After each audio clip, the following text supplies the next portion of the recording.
All right, so this optimization problem that we're going to look at first is pretty similar to what we did in the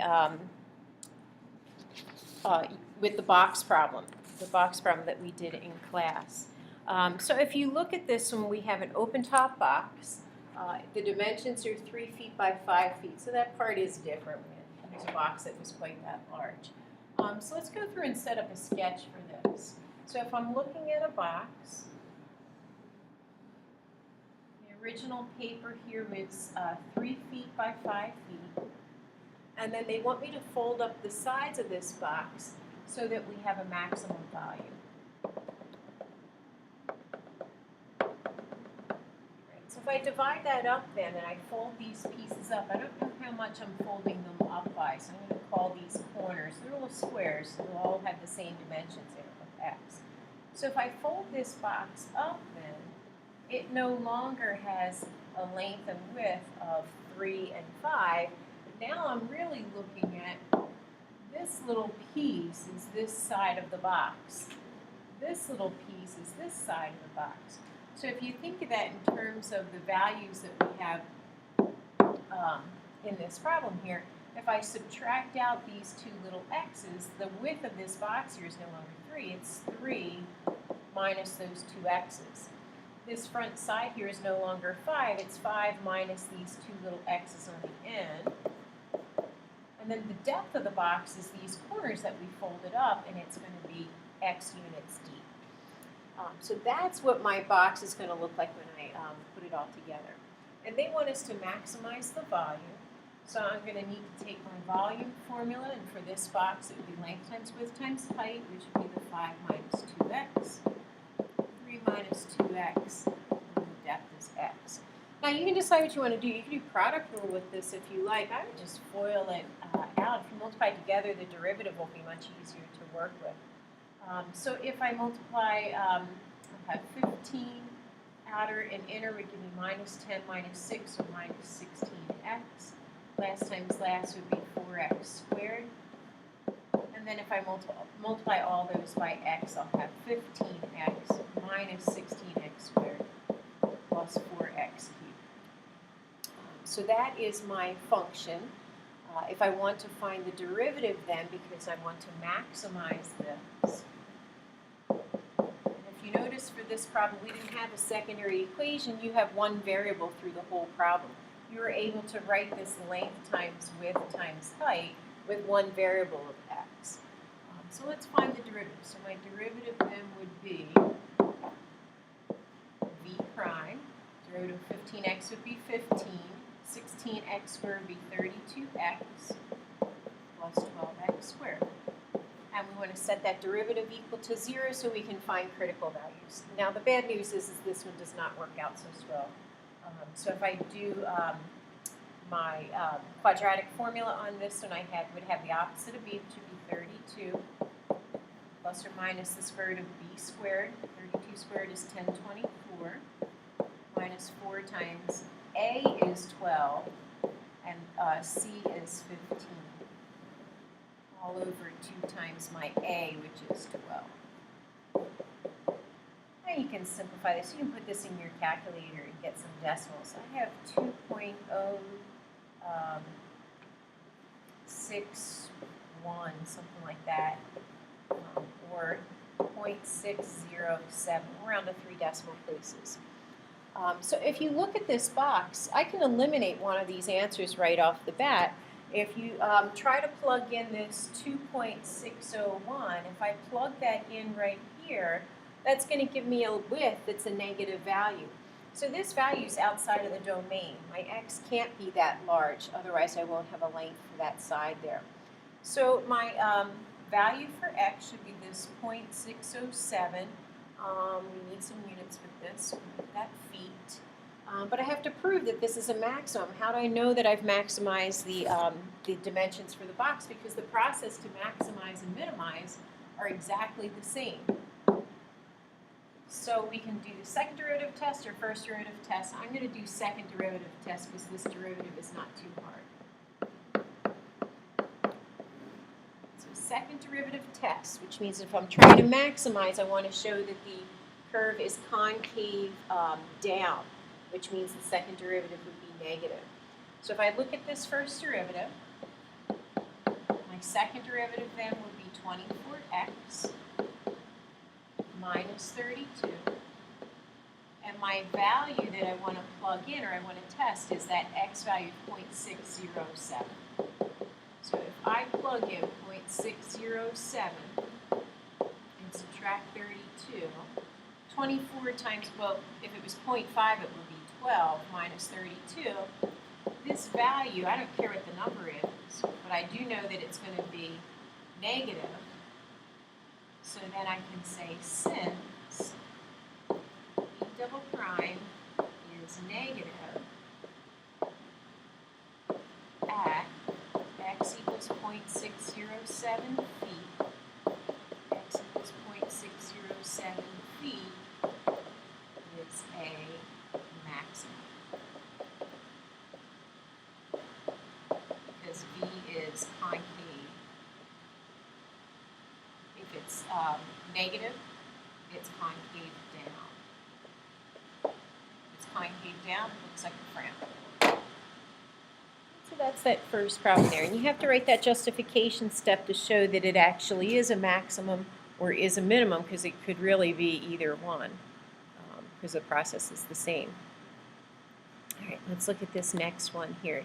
Your second example is the print problem. So you have print on your page there, 24 square inches. Top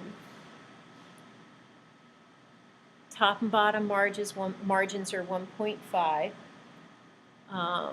Let's see. How much is the least amount of paper that we can use? So kind of the same type of problem here. If I draw my paper here, so I have margins of 1.5 on the top and bottom, and on the right and left I have 1 inch margins.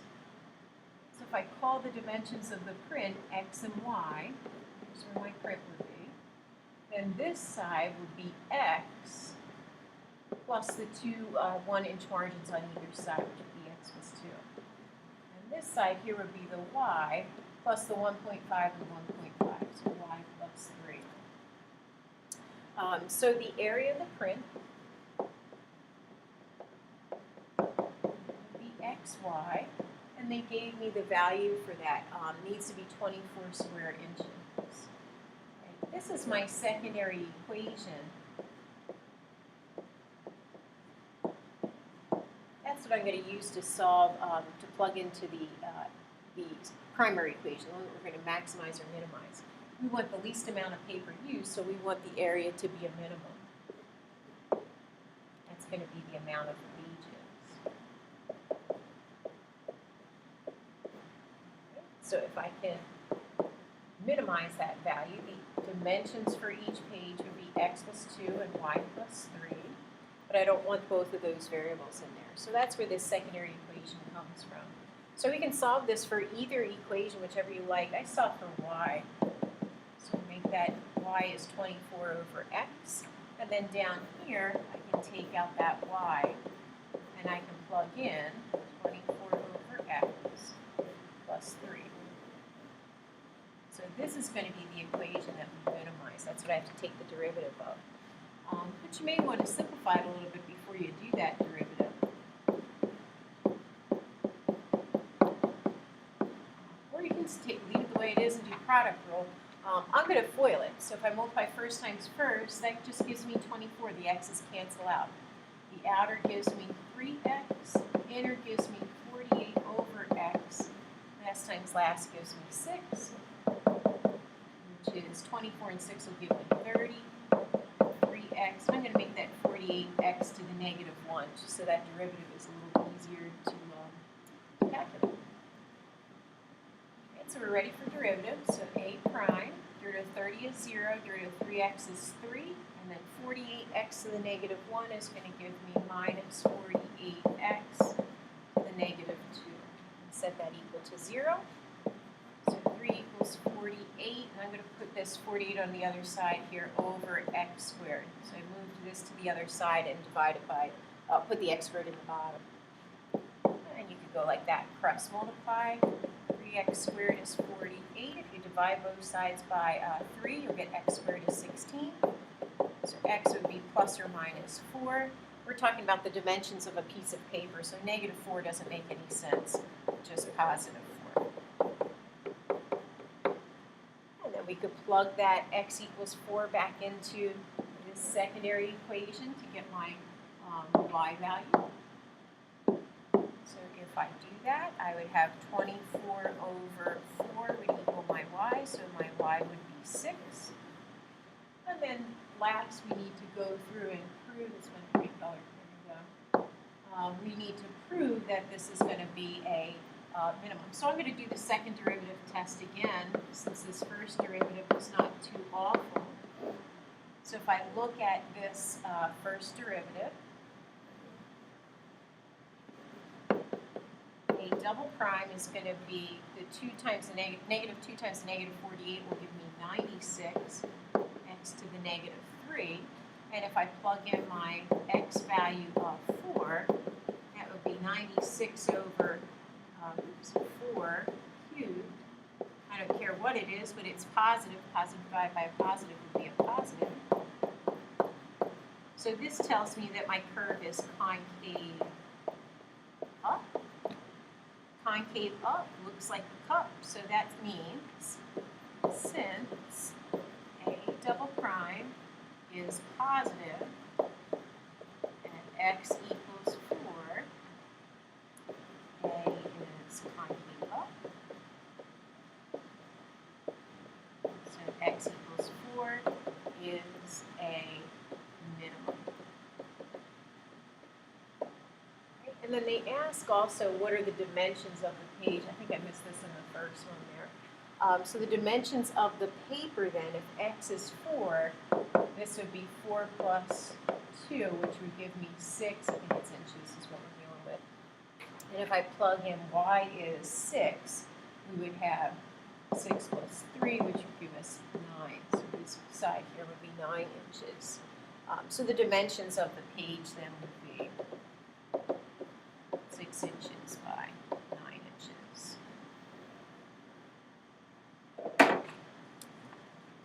Right.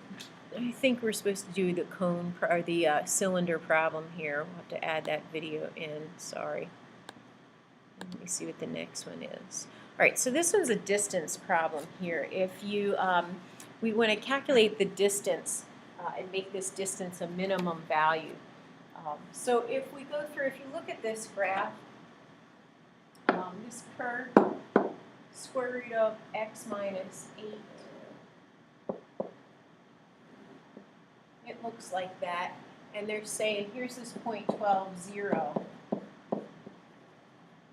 over 12 and up 0. I want that distance to be a minimum. So whatever that value there is going to be. Actually, no, let's make that a dash. I want you to think that that's a solid there.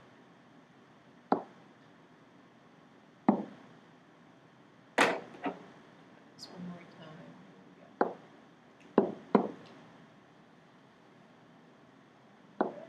So I want that distance right in there to be a minimum.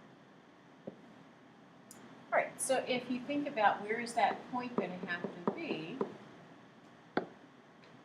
what formula we're going to use. So it's the distance. It's the distance formula that we're going to minimize. This skinny again. There we go. Now I think we're good. And the distance would be x2 minus x1 squared plus y2 minus y1 squared. So if we plug the values in that we have, x minus 12 would be my x minus my x coordinate. And then y minus my y coordinate would be y minus 0 squared. And you multiply that first one out, x squared minus 24x plus 144. And then this is y squared, but I don't want a y in the problem. I want what y is equal to. Well, if you go back to the original problem, y is equal to the square root of 8. So I could take that out and I can plug in y is equal to the square root of x minus 8 and square it. And when you square that, the square and the root cancel out. So we have x squared minus 24x plus 144 plus x minus 8. And they can combine some like terms. So x squared minus 23x, and then 144 minus 8 is going to give us 136. Now, for the distance problems, you can just minimize the number under the radical.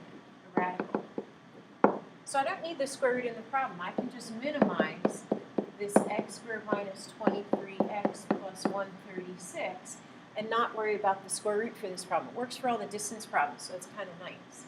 So if I find the derivative of just what was underneath the radical, I would get 2x minus 23.